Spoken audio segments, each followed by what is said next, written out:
If you're searching for how to buy shares of Oriole Resources Plc, this short guide will help. Oriole Resources Plc is a mineral exploration company listed on the LSE Plc under the ticker ORR.L.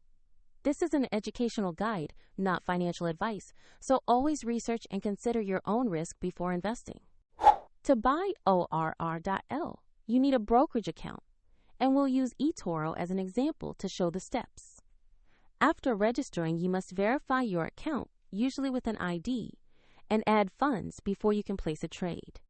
Use the platform search bar and type the ticker ORR.L to find the listing. Make sure you select the Oriole Resources Plc share listed on the LSE.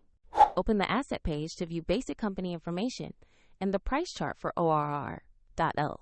Confirm the company details in the LSE listing to ensure it's the correct Oriole Resources Plc share.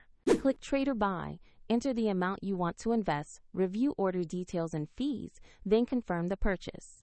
If the market is closed, your order may be queued until the next session. And if you lack funds, the platform will prompt you to add money before confirming. After execution, your position will appear in your portfolio, where you can monitor it and manage orders.